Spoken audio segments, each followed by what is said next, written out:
ിനെ ഇത്രമാത്രം പിടിച്ചുലയ്ക്കപ്പെട്ട ഒരു സംഭവം സമീപ ഭൂതകാലത്തുണ്ടായിട്ടില്ല. അത്രയേറെ ലോകത്തെ തന്നെ നടുക്കിയ ഒരു വലിയ ദുരന്തമായിട്ടിത് മാറിക്കൊണ്ടിരിക്കുകയാണ്.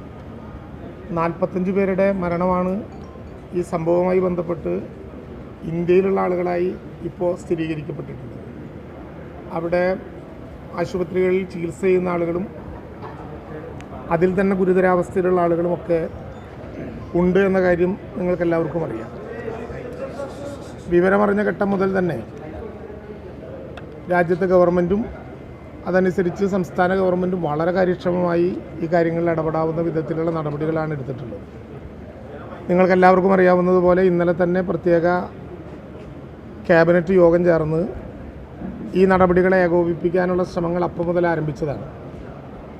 ഇപ്പോഴത്തെ നമ്മുടെ അറിവനുസരിച്ച് നേരത്തെ 8:30 മണിക്ക് മൃതശരീരങ്ങൾ കൊണ്ടുവന്ന് ഉള്ള വാഹനം, കാർഗോ വാഹനം ഇവിടെ എത്തിച്ചേരും എന്നാണ് നമ്മൾ കരുതിയിരുന്നത്. എന്നാൽ ഇന്ത്യൻ സമയം 6:20 അവിടെ നിന്ന് കാർഗോ വിമാനം ടേക്ക് ഓഫ് ചെയ്തത് എന്നുള്ളതുകൊണ്ട് ഏതാണ്ട് 10 മണിക്ക് ശേഷം ഇവിടെ എത്തിച്ചേരും എന്നാണ് ഇപ്പോൾ ലഭ്യമാകുന്ന ഏറ്റവും പ്രധാനപ്പെട്ട വിവരം. 10 മണിയോടുകൂടി ഇവിടെ മൃതശരീരങ്ങൾ എത്തിക്കഴിഞ്ഞാൽ അത് ബന്ധപ്പെട്ടവർക്ക് ആദരാഞ്ജലികൾ അർപ്പിക്കാനും അതിവേഗം അവരുടെ വീടുകളിലേക്ക് എത്തിക്കാനുമുള്ള എല്ലാ സൗകര്യങ്ങളും ചെയ്തു കഴിഞ്ഞിട്ടുണ്ട്.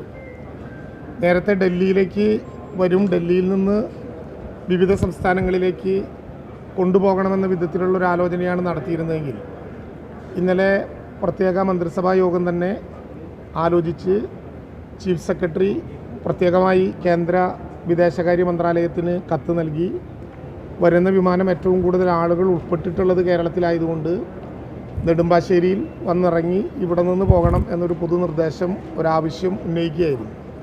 അത് കേന്ദ്ര വിദേശകാര്യ മന്ത്രാലയം കൂടി അംഗീകരിച്ച സാഹചര്യത്തിൽ 45 പേരെയും കയറ്റിയിട്ടുള്ള വാഹനം ഇവിടെയാണ് എത്തിച്ചേരുന്നതെങ്കിലും ഇവിടെ 23 മലയാളികളും 7 തമിഴ്നാട്ടുകാരും ഒരു കർണാടക സ്വദേശിയും ഉൾപ്പെടെയുള്ള 31 പേരുടെ മൃതശരീരം ഇവിടെ ഇറക്കി ബാക്കി 14 മൃതശരീരങ്ങളുമായിട്ട് വന്ന വാഹനം ഡൽഹിയിലേക്ക് തിരിക്കും എന്നുള്ളതാണ് ഇപ്പോൾ ലഭ്യമായിട്ടുള്ള ഏറ്റവും പുതിയ വിവരം. 31 പേരെയും പൊതുദർശനത്തിന് വെക്കാൻ കഴിയുന്ന വിധത്തിലുള്ള സജ്ജീകരണങ്ങൾ നിങ്ങൾ കാണുന്നത് പോലെ കാർഗോയുടെ മുമ്പിൽ ഒരുക്കി കഴിഞ്ഞിട്ടുണ്ട്.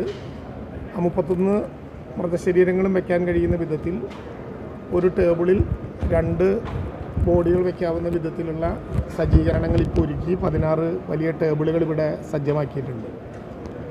ഓരോരുത്തരുടെയും ബോഡി ഐഡൻറ്റിഫൈ ചെയ്യാൻ കഴിയുന്ന വിധത്തിൽ ടേബിളുകളിൽ അതിൻ്റെ മരണപ്പെട്ടവരുടെ ചിത്രവും പേരും ആലേഖനം ചെയ്ത ബോർഡുകളുണ്ടാകും. 31 ആംബുലൻസുകളും തയ്യാറായി കഴിഞ്ഞിട്ടുണ്ട്. കേരളത്തിലെ ആംബുലൻസുകൾ കേരളത്തിലെ ബന്ധപ്പെട്ടവരെ കൊണ്ടുപോകാൻ നോർക്ക തയ്യാറാക്കിയിട്ടുണ്ട്.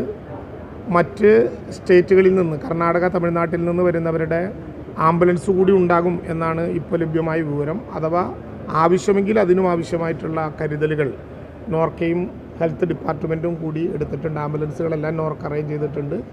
എക്സ്ട്രാ ആംബുലൻസുകൾ ആവശ്യമുണ്ടാകുന്ന പക്ഷം അത് അറേഞ്ച് ചെയ്യാനുള്ള എല്ലാ ഒരുക്കങ്ങളും ഹെൽത്ത് ഡിപ്പാർട്ട്മെൻറ്റ് നടത്തിയിട്ടുണ്ട്. അതിന് പുറമെ ഹെൽത്ത് ഡിപ്പാർട്ട്മെൻറ്റിൻ്റെ പ്രത്യേക ടീമും ഇവിടെ സജ്ജമായിട്ടുണ്ട്. ഇവിടെ എത്തിച്ചേരുന്നവർക്കെല്ലാം, കേരളത്തിൽ മാത്രമല്ല ഇവിടെ എത്തിച്ചേരുന്ന 31 മൃതശരീരങ്ങളെയും അകമ്പടി സേവിക്കാൻ, പൈലറ്റ് ചെയ്യാൻ, കേരള അതിർത്തി കഴിയും വരെ അവരെ അനുഗമിക്കാൻ വേണ്ടിയിട്ടുള്ള പൈലറ്റ് സംവിധാനങ്ങൾ പോലീസ് പൂർണ്ണമായും സജ്ജമാക്കി. 31 വാഹനങ്ങൾ തയ്യാറായിട്ടുണ്ട്.